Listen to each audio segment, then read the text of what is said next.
Well, good morning, ladies and gentlemen, and welcome to Grumman Polish YouTube channel. And you're right, you read the title correctly, Bell Pepper Madness.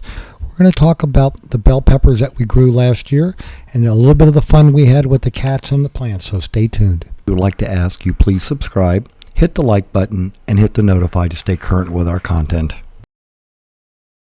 So the bell peppers started off on the back porch. They were an ebb and flow system, and we had 11 plants, and as you can see here, the cats used to love to jump up there and eat the plants and nub them down.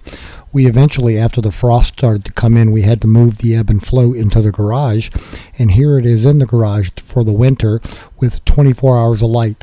Now let me add that when they were on the back porch, they were on a screened-in, covered back porch. They did not receive any direct sunlight. They had to wait for the light to come in through the windows during the day, and they were hit by the frost 3 times before we moved them, so they would shrink up and a couple days later would come back. And as you can see here in the garage, you can look at the leaves. The leaves are fairly chewed by the cats. That's what those little holes are. It's not a bug. It's our cats like chewing the bell peppers.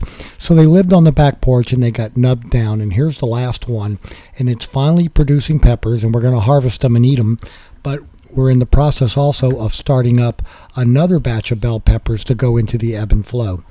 Now the ebb and flow is a very easy system. It's a big reservoir on the floor.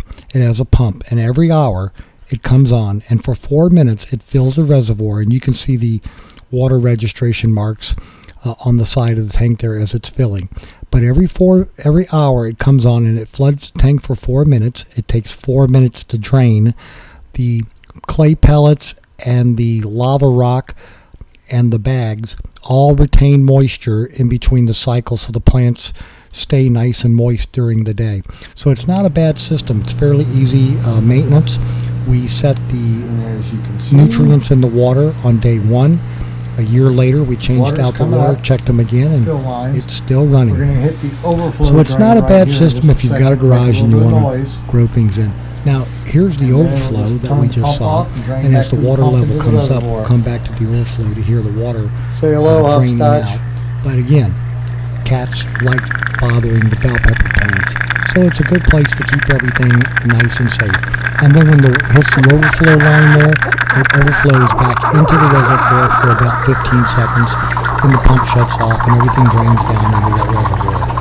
And originally when we started, we had 11 plants, and the cats nibbled them down to nubbins, and we only were able to keep the last one, if you remember, by putting all those baskets around it to keep the cats from getting to it.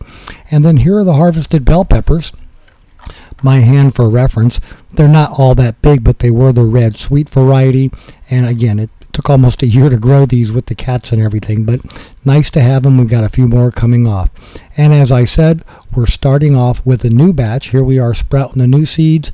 They're coming up, and they're out on the back porch now, and then eventually they'll get put into the ebb and flow system and be watered and everything. So that's pretty much what we've been doing. So ladies and gentlemen, that's our bell pepper madness for you. Here's one little bit of the whistle coming in.